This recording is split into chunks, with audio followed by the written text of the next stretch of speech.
Hello बच्चों, let's see this question. The question says, what important lessons can educationists today learn from the biographical sketch of the great scientist Einstein? Question में हमसे पूछा जा रहा है कि वो कौन से important lessons हैं जो आज के educationists लर्न कर सकते हैं उनके बायोग्राफिकल स्केच से, मतलब उनकी पर्सनैलिटी से, वो उनके एजुकेशनल बैकग्राउंड से। Here the key concept is important learnings from Einstein's character, मतलब आइंस्टीन के कैरेक्टर से क्या क्या इंपॉर्टेंट लर्निंग्स हमको मिली। A truly beautiful mind forms a powerful comment on the education system.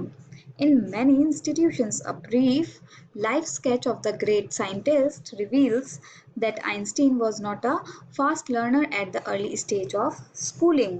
A True Beautiful Mind chapter ने एक बहुत ही पावरफुल कमेंट डाला एक एजुकेशन सिस्टम पर, बहुत सी इंस्टीट्यूशंस में, और उनका जो लाइफ का स्केच रहा, लाइफ की जो जर्नी रही, उसने ये रिवील भी किया कि आइंस्टीन जो है वो अपने इनिशियल डेज में, बचपन में बहुत ज़्यादा तेज लर्नर नहीं थे, वो बहुत स्लो लर्नर थे। One of his teachers had remarked that he would not succeed in any course he took, but reality proved to be otherwise. Einstein turned out to be an scientific intellectual genius. और Einstein के एक teacher ने उनको ये remark भी दिया कि इस बच्चे से तो कुछ नहीं होने वाला, किसी भी कोर्स में ये कुछ भी चूज कर ले। लेकिन रियलिटी कुछ और ही निकली और आइंस्टाइन एक साइंटिफिक इंटेलेक्चुअल जीनियस बन गए। एजुकेशनिस्ट्स today can learn several important lessons from his education career. First, teachers must encourage all the students all the time instead of making negative remarks. Second, students would be provided with a liberal environment so that their ideas may find nourishment.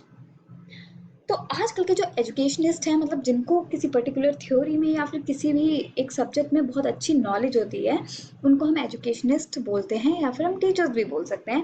वो लोग Einstein की life से बहुत सी चीज़ें सीख सकते हैं, जैसा कि पहला, टीचर्स को अपने स्टूडेंट्स को एनकरेज करना चाहिए, उनको प्रोत्साहन देना चाहिए, ना कि उन्हें कोई नेगेटिव रिमार्क्स देने चाहिए डायरेक्टली। सेकेंड, स्टूडेंट्स को लिबरल इन्वायरमेंट देना चाहिए, मतलब उनको एक अलग तरीके की फ्रीडम देनी चाहिए कि वो कुछ भी करे, कुछ भी सीखे, अच्छे से सीखे, जिससे कि उनके आइडियाज को एक नरिशमेंट मिले, उनके आइडियाज flourish हों. Einstein felt much suppressed in his school in Munich because they stifling regimentation over there. Such strictness made him leave the school for good and move to Switzerland. His talent bloomed in the liberal environment of the university in Zurich. Einstein अपने पुराने school में, जो कि उनका Munich में था, उसमें बहुत ज़्यादा दबे हुए, सप्रेस्ड फील करते थे, क्योंकि वहाँ के जो रेजिमेंटेशन था, वहाँ के जो रूल्स एंड रेगुलेशन थे, वो बहुत ज़्यादा कठोर थे। और ऐसी स्ट्रिक्टनेस की वजह से उन्होंने वो स्कूल छोड़ दिया अपने ही अच्छे के लिए और स्विट्जरलैंड मूव हो गए। और स्विट्जरलैंड में उनका टैलेंट जो है वो बहुत ब्लूम हुआ, नरिश हुआ, क्योंकि उनको एक फ्रीडम वाला इन्वायरमेंट, लिबरल इन्वायरमेंट मिल गया यूरिच की यूनिवर्सिटी में। Third, all stakeholders of the education system today should be free from all kinds of biases and prejudice. और तीसरा, एजुकेशनिस्ट ये सीख सकते हैं कि जो सारे के सारे स्टेक होल्डर्स हैं एजुकेशन सिस्टम में आज के दिन, वो सब फ्री होने चाहिए हर तरीके के बायस से, मतलब किसी के भी बीच में भेदभाव ना करें और प्रेजुडिस से।